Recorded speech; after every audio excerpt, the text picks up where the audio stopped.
안녕하십니까. 첫 번째 시간 되었습니다. 오늘은 5단원 첫 번째 시장경제와 금융이라는 대단원의 첫 번째 중단원 자본주의의 전개과정과 합리적 선택, 요 중단원에 소단원이 두 개가 있는데요. 그 중에 첫 번째 소단원인 자본주의는 어떻게 전개됐을까를 살펴보도록 하겠습니다. 학습 목표입니다. 자본주의의 의미와 특징을 설명할 수 있다. 자본주의의 역사적 전개 과정을 순서대로 말할 수 있다. 이렇게 두 가지 학습 목표를 가지고 있습니다. 학습 목표에 따라서 내용 전개가 이렇게 두 가지로 나눠져 있는데요. 여러분들은 자본주의의 의미와 특징을 먼저 보고 그 자본주의가 역사적으로 어떻게 전개되어 왔는지를 살펴볼 겁니다. 자, 중단원 도입 활동입니다. 생활 속 이야기라고 하는 교과서 128페이지에 있는 이야기를 보도록 하겠습니다. 원래 우리 주변의 대형마트는 기존에 1년 내내 휴일 없이 영업하던 곳이었습니다. 근데 대체로 한 달에 한 2번 정도 정기 휴일을 정해서 영업을 쉬고 있습니다. 이것에 대해서 두 학생이 나와 있는데요. 왼쪽에 있는 여학생은 누구나 자기가 원하는 장소에서 원하는 시간에 자유롭게 물건을 사고 팔 수 있어야 하지 않느냐, 왜 사적인 거래에 제한을 두고 있느냐 라고 이야기하고 있고요. 오른쪽에 있는 남학생이 어떤 이유로 결정된 것이 찾아볼까 라고 되어 있습니다. 이와 같이 정부가 민간의 자유로운 경제활동을 제한하는 이유는 무엇일까요? 우리나라와 북한의 차이라고 하면 북한은 공산주의, 우리나라는 자본주의, 그쵸? 자유민주주의 이런 경제 정치 체제를 선택하고 있다고 여러분들 알고 계신데 왜 정부가 경제활동을 제한하는 것일까? 이런 의문을 가질 수 있습니다. 자, 이 부분에 대해서는 여러분들이 선생님이 다음 슬라이드에서 답을 보여드릴 건데 예시답안은 무조건 보는 것이 아니라 먼저 한번 생각을 해보시고 그 다음에 한번 써보시고 그런 다음에 보시는 것이 좋습니다. 자, 민간의 자유로운 경제활동을 제한하는 이유는 여러분들 뉴스나 이런 데에서도 많이 보셨을 겁니다. 대기업과 골목 상권이 공존하게 하기 위해서이죠. 자본주의의 이제 의미와 특징에 대해서 여러분들이 배우실 건데요. 그 특징대로 되다 보면 대기업이 독점을 하게 되는 구조로 가기가 쉽습니다.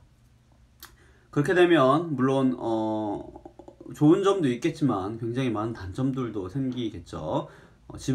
지역에 있는 작은 상권들은 죽을 수밖에 없습니다. 그럴 때 해결할 수 있는 유일한 방법은 정부가 개입을 하는 방법밖에 없다고 할 수 있죠. 그래서 우리나라는 정부가 이런 상생을 위해서라면 너무 지나친 자본주의의 단점이 드러나지 않도록 개입을 하는 수정자본주의의 모습을 보여준다 라고 얘기할 수 있습니다. 수정자본주의가 뭘까요? 라고 의문을 가질 수 있는데 이건 차차 자본주의의 역사적 전개 과정을 보면서 살펴보도록 하겠습니다.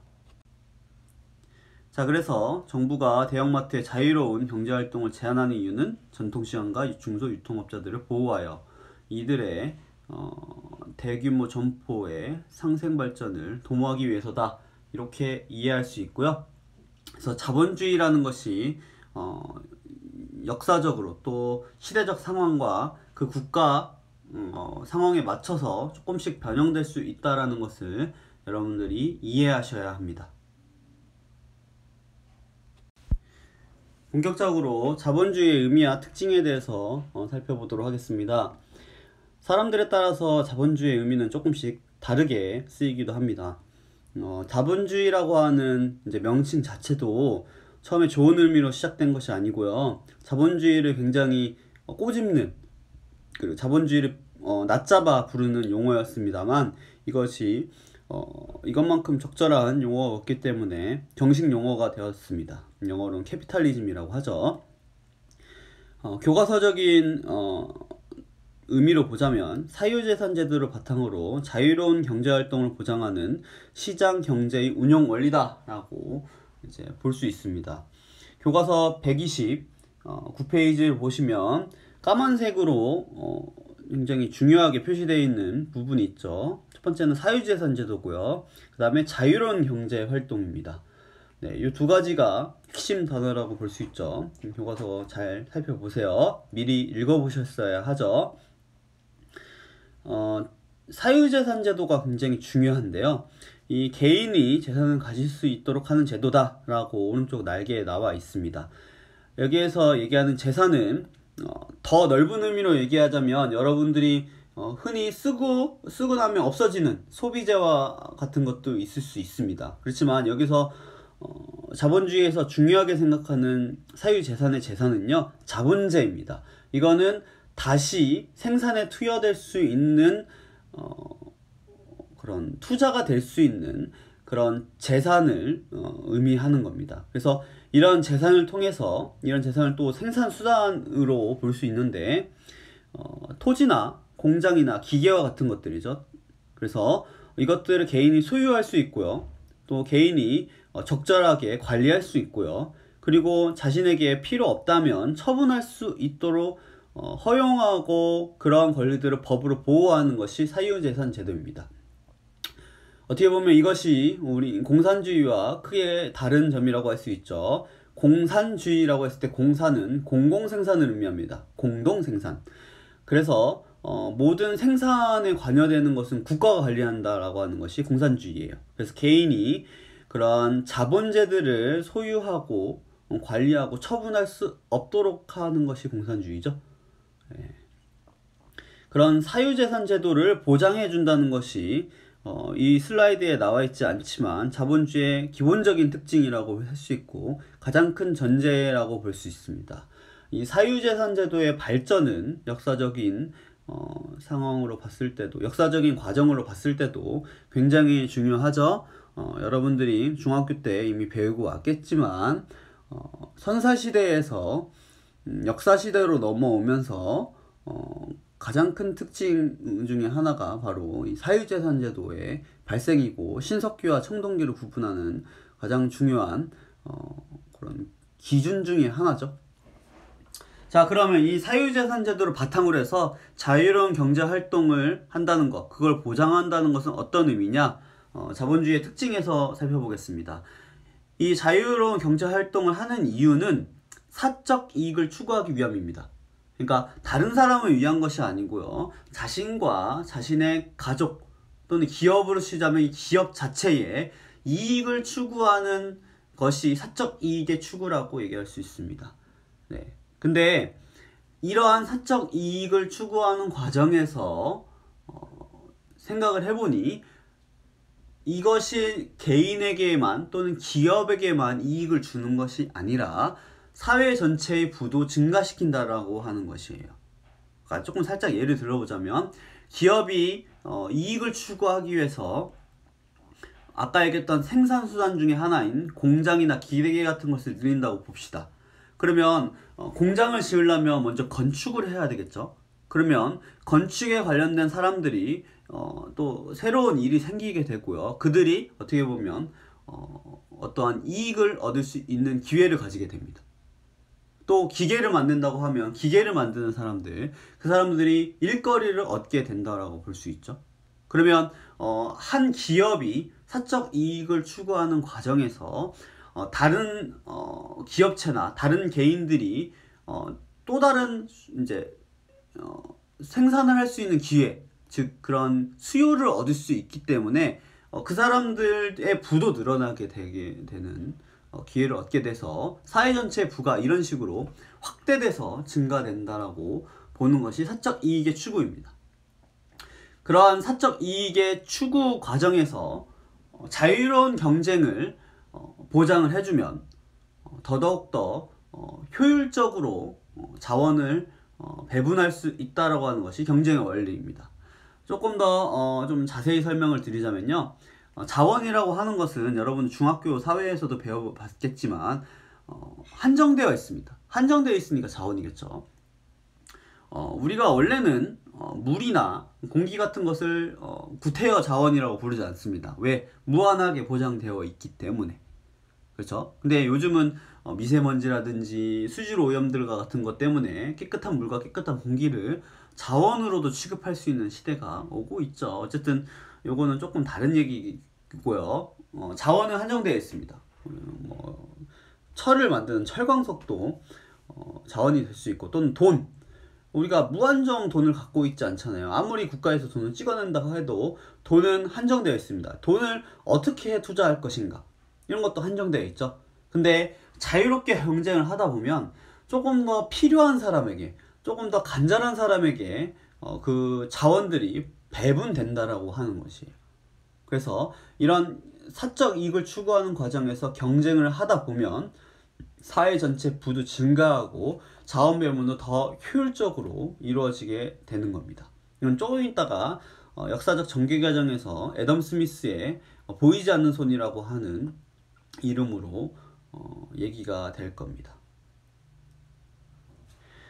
교과서 129페이지에 여러분 교과서를 보시면, 그래서 마지막 본문 마지막 문단도 보시면, 이런 자본주의적 경제 운영 방식이 효율성을 인정받았기 때문에 모든 국가에서 자본주의를 채택을 하고 있습니다.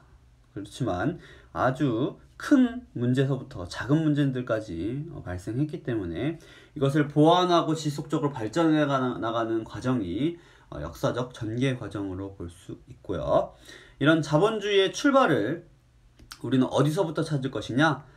129페이지 밑에 있는 고전 속의 사회를 보시면 프로테스탄트 윤리와 자본주의 정신이라고 하는 막스 베버의 책이 소개되어 있습니다. 여기서 살펴보려고 합니다. 자, 그 내용을 미리 여러분들 읽고 오셨겠죠? 자, 일단 자본주의라고 하는 것의 탄생은 세계에서 서유럽의 역사에서 주로 많이 찾고 있습니다. 여러분들이 이 사회를 공부를 잘 하시려면요, 역사도 잘 공부를 하실 필요가 있습니다. 그래서 기본적으로 여러분들이 중학교 때 배웠던 역사와 사회 내용을 잘 떠올리시는 것이 이 통합사회를 공부하시면서 중요하다고 생각을 하고요. 여기와 연관되어 있는 내용들이 한국사, 세계사, 기타 사회 과목들과 같은 과목에서도 많이 연관되어 있으니까 연관시켜서 잘 공부하시면 좋겠습니다. 다시 얘기 돌아가세요. 서유럽 역사를 보시면요, 종교개혁이라고 하는 사건이 있습니다.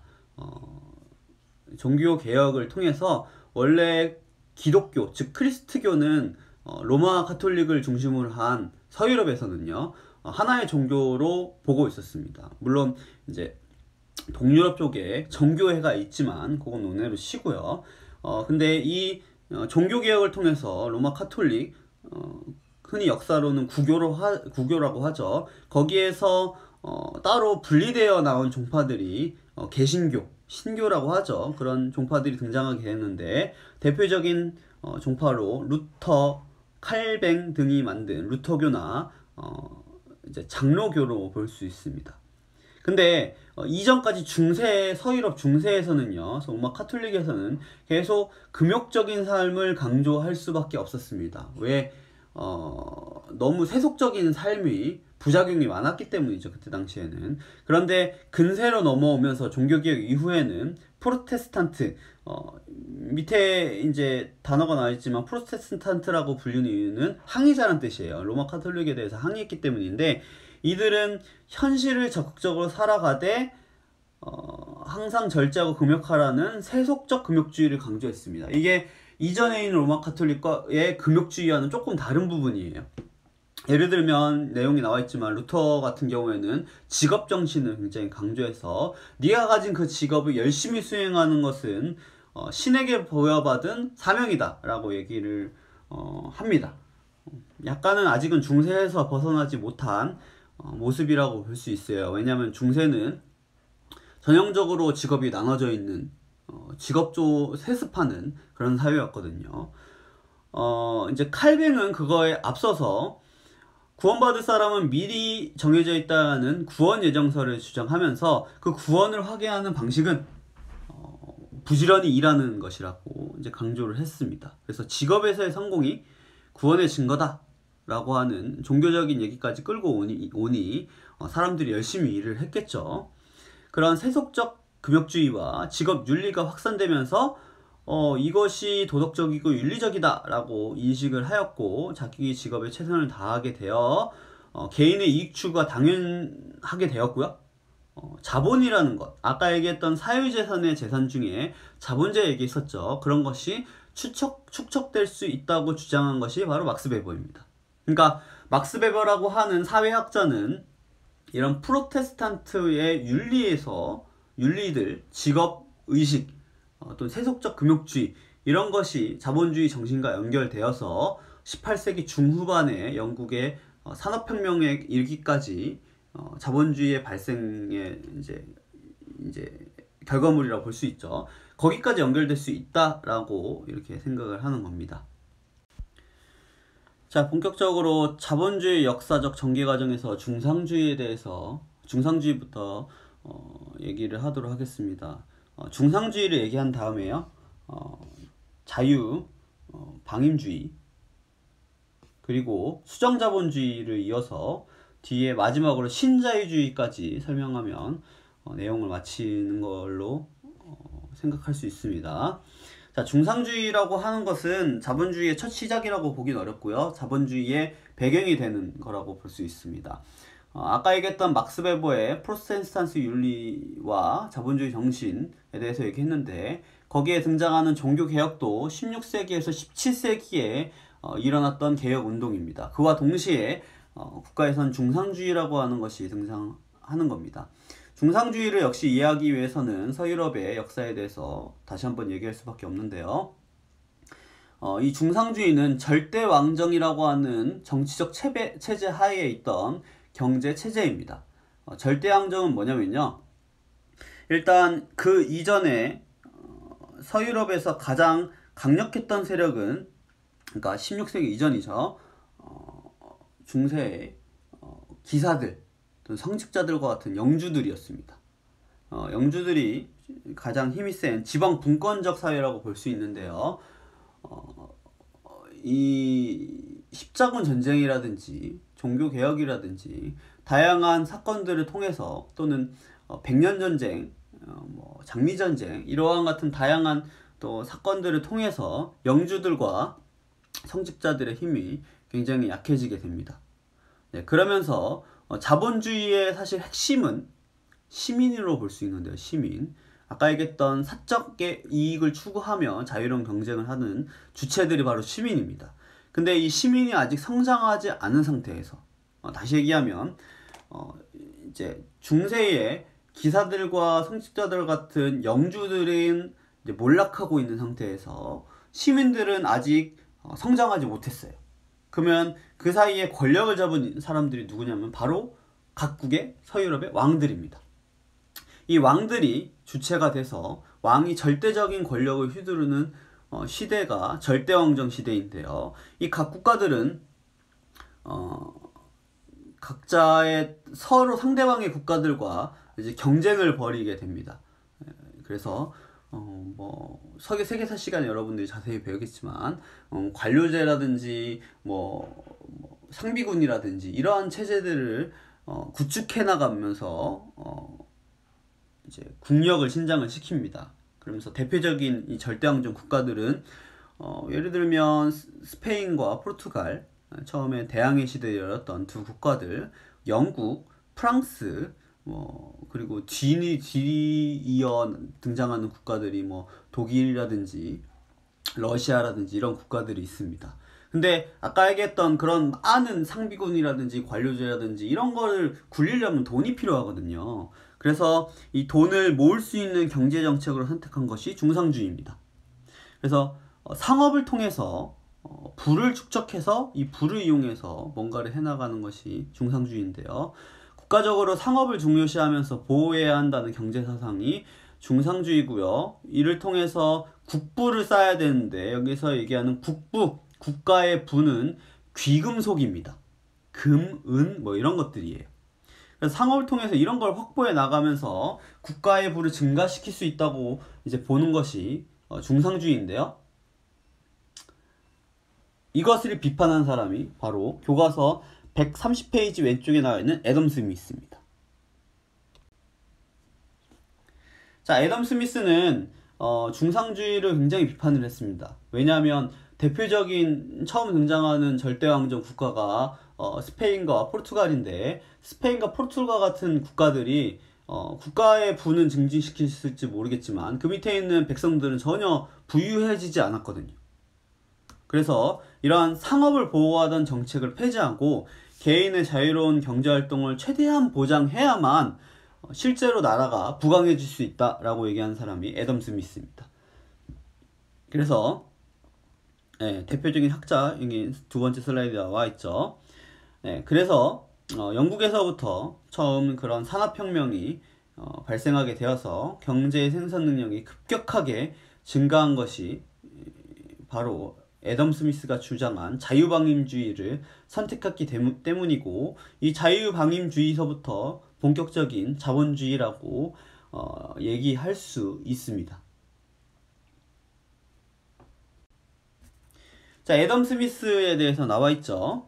우리가 저녁을 먹을 수 있는 것은 고기, 술, 빵 등의 판매자가 베푸는 친절과 자비심 때문이 아니라 그들의 이기심 때문이다 라고 국부론이라고 하는 책에서 얘기를 하고 있습니다. 아까 얘기했던 프로테스탄트 윤리와 자본주의 정신이라는 책은 그 쉽지 않은 책이에요. 선생님 직접 읽어봤는데, 그래도 그 책은 얇습니다. 그래서 혹시 읽어보고 싶으신 분들은 읽어보셔도 좋긴 합니다. 애덤 스미스의 국부론은 재미도 사실 별로 없고요. 너무 두꺼운 책이라서 고등학생 여러분들에게 그렇게 추천하고 싶은 책은 아닙니다. 그렇지만 읽고 싶으면 읽으셔도 무방하긴 합니다. 나중에 대학교에 가셔서 읽으셔도 충분할 수는 있어요. 어쨌든 판매자들이 이 빵이나 고기나 술을 판매하기 때문에 우리가 그걸 먹을 수 있는 건데, 그들이 우리에게 자비심을 가지고 있기 때문에 저 사람들이 저거 먹고 싶을 거야, 내가 이걸 만들어야지 라고 해서 판매하는 게 아니고요. 그 판매로 인해서 그들이 뭔가 수익을 얻을 수 있기 때문에 판다라고 하는 거죠. 그래서 시장의 작동 원리를 보이지 않는 손에 비유했다고 나와 있는데, 국부론에는 딱 한 번밖에 등장 안 해요. 근데 너무 적절한 용어라서 많이 사용되죠. 개인이 이런 사익을 추구하는 과정에서 효율적인 자원 배분이 이루어질 수 있습니다. 누구보다도 잘 분배할 수 있는 게 이 시장의 자원 분배입니다. 그런데 이러한 자유방임주의 때문에 영국에서 산업혁명이 발생하게 되었고요. 물론 정치적인 배경도 있습니다. 명예혁명 같은, 우리가 수업 시간에 인권이라든지 정의에 대해서 공부하다 보면 당연히 배울 수밖에 없는 시민혁명이 배경이 됩니다만은, 영국에서는 명예혁명이 일어나서 정치적으로 안정이 되어 있고, 그런 상태에서 이런 자유방임주의가 도입이 되니까 적절하게 산업혁명이 일어나서 최강대국이 될 수 있었습니다만, 굉장한 문제점도 많이 있었습니다. 여러분들 나이 때는 물론이고요, 여러분들보다 훨씬 어린 초등학교에 해당하는 학생들도 착취하는 아동노동 착취가 벌어지고, 많은 농부들이 이제 인클로저 운동이라고 하거든요. 그런 것 때문에 일자리 잃어서 이 산업혁명의 역군으로 활용될 수밖에 없는 이런 상황도 있습니다. 그 사람들이 다 도시에 모여서 노동자로 생활을 하는데 그 다 빈민이 될 수밖에 없는 도시빈민 문제와 같은 사회 문제들도 이 자본주의 때문에 시작될 수밖에 없었습니다. 그래서 등장하게 된 사상이 바로 사회주의죠. 그렇죠? 그리고 자본주의 특성상 소수의 거대한 독점 기업들이 등장하게 됩니다. 그렇게 되면서 굉장히 큰 문제가 발생하기 시작하는데, 그 중에 대미는 바로 1929년 미국의 대공황이라고 얘기할 수 있습니다. 자, 산업혁명 이후에 여러가지 사회 문제 발생에 대해서 아동 착취라든지 도시빈민 발생에 대해서 얘기했죠. 그리고 그거의 최종판, 가장 큰 문제점이라고 볼 수 있는 대공황에 대해서 좀 설명을 드리자면요. 대공황의 또 배경에는 세계 1차 세계대전이 있습니다. 미국이 굉장히 호황을 겪게 되는데요. 미국은 시작부터 왕정 없이 시작된 시민들의 국가라고 할 수 있고요. 이 시민들은 이런 사적 이익 추구라든지 진짜 자유로운 경쟁을 보장받았습니다. 그래서 이제 공업의 발전이 굉장히 높았고요. 그리고 이제 유럽에서 세계대전이 일어나면서 이 군수물자가 무한정 필요하게 되죠. 전쟁이라는 것이. 미국은 군수공장 역할을 했습니다. 그리고 그들이 생산한 대로 다 팔렸으니까 어마어마하게 이제 부를 축적할 수 있었죠. 자본을 축적할 수 있었죠. 근데 문제는 전쟁이 끝나게 됐어요. 그러면서 과잉 생산 문제가 발생합니다. 아까 얘기했죠. 사회 전체 부가 축적되는 과정에 대해서 얘기했을 때 예를 들면 어떤 기업이 공장을 세우게 되면 건설업이라든지 기계를 만드는 사람들이 굉장히 또 이 부를 축적할 수 있는 기회를 얻게 된다고 했죠. 근데 물건이 팔리지 않게 되면 굉장히 공장을 크게 지어놨는데요. 이제 공장에서 물건을 찍으면 안 되는 상황이 된 거예요. 오히려 물건에 재고가 쌓이는 거죠. 이거 빨리 처리해야 되는데 더 생산하면 안 되잖아요. 계속 손해잖아요. 그러면서 공장의 문이 닫게 되면 무슨 일이 발생하느냐? 실업이 발생하게 됩니다. 근데 이 실업자들은 그냥 노동자일 뿐만 아니라 소비자예요. 소비자가 돈이 없게 됩니다. 그러면 어떻게 하겠어요? 허리띠를 더 졸라매겠죠? 그 사람들이 돈을 못 버니까. 그러면 돈을 더 못 벌게 되면 만약에 이제 이 사람들 먹고 살아야 되잖아요. 그쵸? 빵이나 이런 것들 더 적게 사겠죠? 뭐 예를 들면 빵을 만드는 사람들도 빵이 덜 팔리네? 그러면 또 실업이 발생하거나 문을 닫게 되겠죠. 이러한 악순환. 그쵸? 과잉 생산으로 인해서 뒤에 이제 맨 밑에 수정자본주의 맨 밑에 있는 케인즈가 얘기한 유효 수요가 줄어들게 됩니다. 물건을 사고자 하는 마음이 사라지는 거예요. 그러면서 1929년에 회사들의 가치라고 얘기할 수 있는 주가가 폭락하기 시작하고요. 전 세계적으로 경제가 어려워지게 됩니다. 그래서 이거 무작정 시장에게 무조건 맡기는, 시장이 알아서 자원을 배분해주고 이제 뭐 알아서 사람들이 사적 이익을 추구하게 되면 전 세계적인 사회의 부가 늘어나게 되지는 않는구나, 이렇게 나쁜 일이 벌어지게 되는구나 라는 것을 사람들이 알게 되고 자본주의 운영 방식에 대해서 변화가 필요하겠구나 라는 생각을 하게 됩니다. 그래서 여기에 누가 개입해야 된다? 정부가 개입해야 된다라고 하는 아이디어가 처음 생기게 됐고요. 이걸 얘기한 대표적인 경제학자가 케인즈입니다. 케인즈. 그래서 정부가 시장에 개입해서 고용률을 높이고 소득 격차를 줄이는 유효 수요를 창출하는 것이 필요하다라는 얘기를 하게 되는 겁니다. 자, 이 내용은 교과서 130페이지에 있는 알아볼까요의 대공황과 자본주의 변화라고 하는 부분에 나와 있습니다. 그래서 케인즈의 주장한 자본주의를 대표적으로 수정자본주의라고 불러요. 이 자유방임주의를 대표적인 자본주의라고 얘기했었는데 이 자본주의를 조금 수정했다라고 해서 수정자본주의라고 얘기할 수 있습니다. 그래서 1929년 대공황 이후에 등장한 아이디어이기 때문에 1930년대에서부터 1970년대까지 유행했던 자본주의가 수정자본주의예요. 그래서 수정자본주의에 의해서 실시한 대표적인 정책이 바로 뉴딜 정책입니다. 그런 새로운 딜, 새로운 거래라는 뜻이죠. 그래서 일부러 토목공사를 만들어서 노동자를 고용한 다음에 그 노동자들이 돈을 벌면 쓰겠죠. 그런 게 이제 유효 수요라고 하는 겁니다. 돈이 생기면 뭐 이제 예전에 유행어, 예전에 개그, 여러분들은 모를 거예요. 개그 유행어 중에 돈 벌면 뭐 하지? 소고기 사 먹겠지, 이런 우리 세대 어른들 세대가 있어요. 대표적으로 지금 50대, 60대, 70대 어른들은 옛날에 돈이 있으면 일단 소고기부터 사 먹는 것이 그런 어떠한 하나의 관례처럼 이렇게 이루어졌는데 그렇게 쓴다라고 하는 거죠.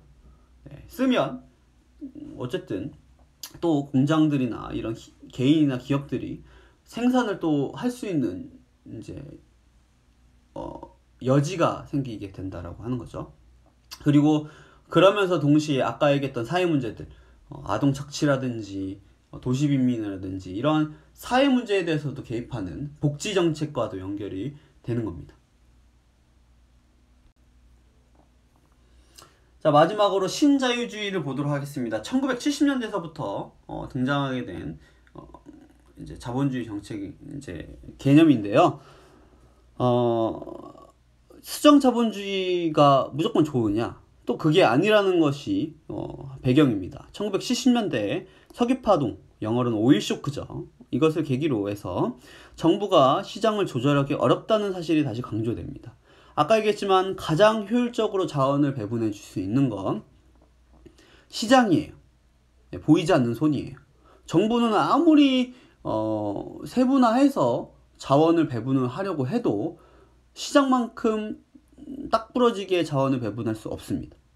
그래서 이제 포퓰리즘이라는 얘기가 나오는 거죠. 어떤 사람들에게 지나친 복지가 제공되기도 하고요. 필요한 사람에게 자원이 배분되지 않기도 해요. 예, 이제 석유파동이라는 게 뭐냐면요. 석유값을 갑자기 중동 쪽이 이제 석유가 많이 나오는데 담 앞에서 가격을 올린 거예요. 한 2번 정도 있었거든요.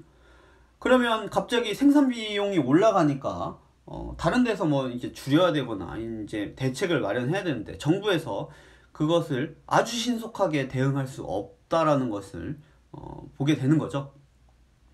그러면서 이거 자본주의의 원래 정신으로 좀 돌아가는 게 맞지 않느냐라면 수정 자본주의에 대한 회의론이 이제 대두되면서 시장의 자유가 좀 더 강조되는 신자유주의가 등장하게 됩니다. 그래서 이 사상위에서 등장하게 된 것이 바로 세계화 및 자유무역 확대, 정부 규제 완화 및 철폐, 복지 축소, 공기업 민영화 이런 게 특징이 나와 있는데요. 여러분들이 들어본 적이 있는 뭐 WTO, 뭐 그 전에 이제 가트 같은 것도 있었지만 월드 트레이드 오르가니제이션 세계무역기구, 그 다음에 이 세계무역기구에서 한 단계 나아간 FTA, 그쵸? 프리 트레이드 어그리먼트였나요? 네, 자유무역 협정 이런 것을 맺게 되면서 국가 간에 더 자유로운 무역들을 확대해 나가고 이것들이 조금 더 자본주의 정신에 맞다라고 하는 거죠. 그리고 포퓰리즘 철폐하자. 규제 같은 거 너무 심하다. 기업들이 일하기 너무 힘들다. 이건 뭐 여러분들 경제신문 보면 요즘도 나오는 얘기죠. 그리고 복지도 너무 과다한 복지는 뭐 그리스처럼 뭐 그런 얘기 하시는 분들 많죠. 그리스처럼 나라를 망하게 하는 길이다.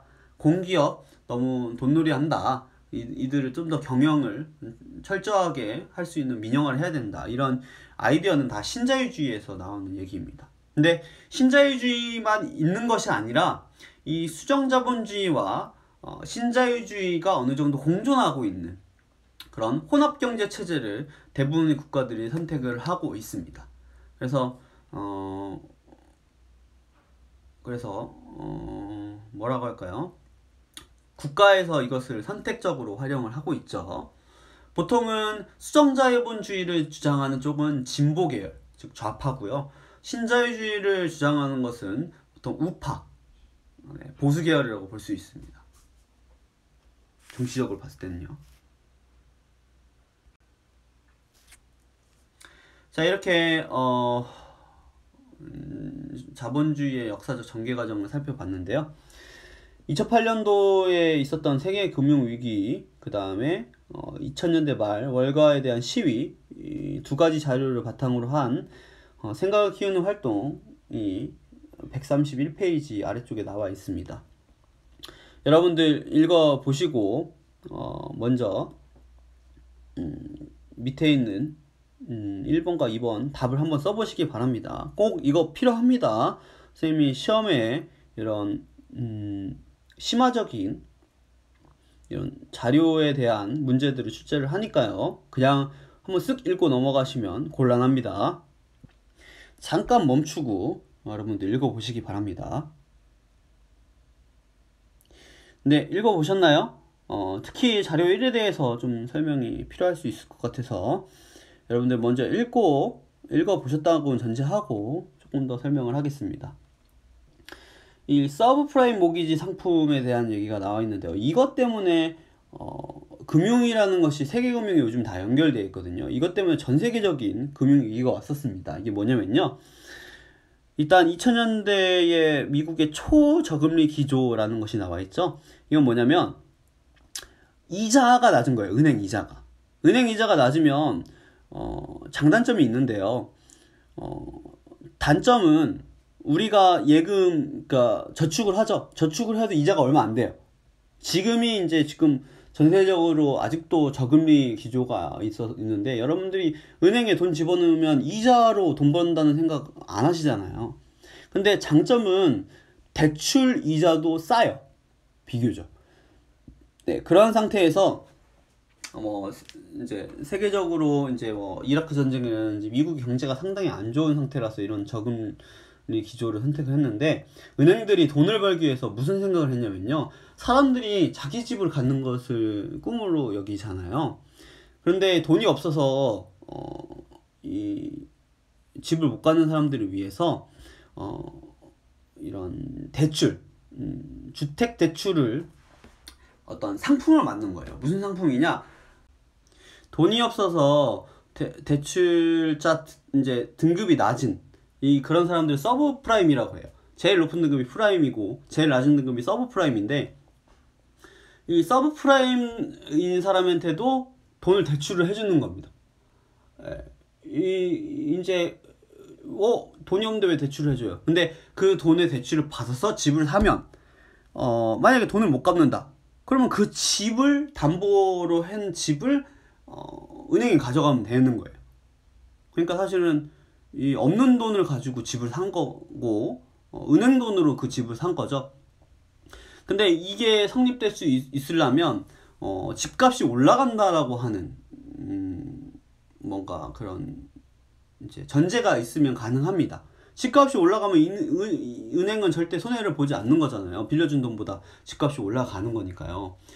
그리고 이제 또 여기에서 한 발 더 나아가서, 그러면 집 이제 돈을 빌려주면 채권이라는 것을 통해서 돈을 빌려줘요.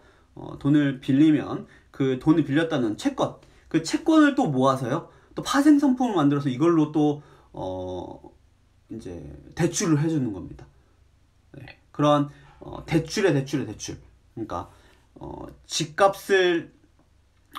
집을 가지고 대출을 받았는데 그 대출한 집을 가지고 또 대출을 하고, 이러한 이제 연쇄고리처럼 이렇게 쭉 대출 상품을 만든 게 바로 서브프라임 모기지인데요. 근데 문제는 이것으로 처음에는 떼돈을 벌었는데 대출자들이 슬슬 돈을 갚지 못하기 시작했어요. 그러면 이제 그럼 아까 얘기했던 이제 집이랑 바꾸면 되잖아요. 집을 대신 가져가면 되잖아요. 근데 집값이 떨어지기 시작하는 겁니다. 그러면 이 대출금 대신 집을 가져가는데 대출금보다 턱없이 낮은 이제 집을 가져오게 된 거예요. 거기다가 그 집을 담보로 해서 또 이제 대출을 해준 건데, 그래서 우르르르 돈을 못 갚기 시작하면서 투자자들도 손해를 보기 시작하는데, 그 손해액이 어느 정도냐? 리먼 브라더스라고 하는 미국의 투자은행 비포 중에 하나인 리먼 브라더스라고 하는 은행이 파산을 하게 돼요. 큰 은행이 파산했으니 미국 전체의 경제가 굉장히 흔들렸고요. 미국뿐만 아니라 전 세계적인 경제가 흔들리기 시작한 게 바로 세계 금융 위기의 배경이라고 할 수 있습니다. 네, 더 깊은 얘기까지는 필요 없을 것 같고요. 자료 2는 월가에 대해서 이제 시민들이 신자유주의 정책에 대해서 반발하는 그런 모습이죠. 세계 금융위기로 경제적 어려움을 겪고 있는데 니네들은 아직도 그러고 살고 있냐, 이런 얘기들이죠. 그래서 결론인즉슨 여러분들은 뭐에 대한 이제 생각을 하셔야 되냐면요, 시장에 대해서 정부가 어느 정도 개입을 해야 되느냐, 이거에 대해서 여러분들 생각을 해보시고 글로 적으시는 것이 중요한 포인트인 것 같습니다. 자, 그래서 예시답안 한번 볼까요? 자료 1, 세계 금융위기 발발과 그 영향에 대해서 어떤 이제 예시답안을 볼 수 있냐면요, 이제 은행들이 이윤을 높이기 위해서 금융상품을 무분별하게 판매하고 있는데 정부는 개입하지 않았다라는 거죠. 그렇죠? 그래서 사실 그 이후에 이런 정부들이 이런 걸 감시하기 위한 금융 안정성을 위한 정책들을 마련하기 시작했습니다. 근데 어느 정도로 개입을 해야 되느냐는 좀 생각을 해봐야 되겠죠. 자, 자유이와 같은 자본주의 운영에 이제 시민들의 비판이 자본주의 운영에 대해서 어떤 영향을 끼치느냐? 네, 세계 금융위기가 자본가들의 탐욕 때문이라는 시민들의 주장은 기존의 신자유주의적 흐름에 제동을 걸릴 수가 있는 거죠. 그래서 새로운 자본주의의 모습을 만들어가는 원동력이 시민들의 요구나 비판이 될 수 있다. 근데 어느 정도로 새로운 자본주의를 만드느냐는 또 생각해 봐야 되는 문제라고 할 수 있습니다. 자, 이 내용을 모두 정리하는 확인 학습이 나와 있습니다. 먼저 여러분들이 잠시 이제 멈춤을 하시고 풀어보신 다음에 그 다음에 선생님과 같이 풀어보셔야 내용이 혹시 쏙쏙 들어오도록 하겠죠. 이 내용이 쉽지 않으니까요.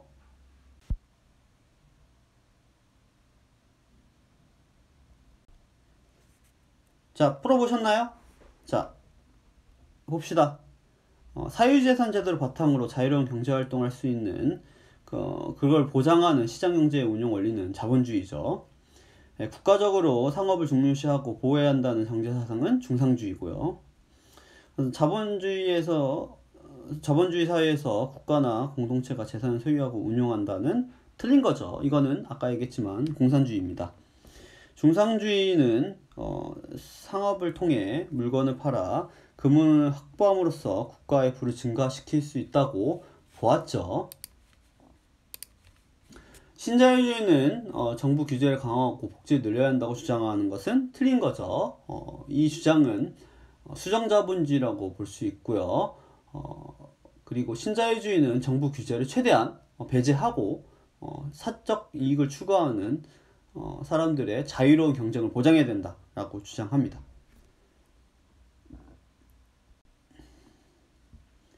자, 오늘은 첫 단원 마쳤고요.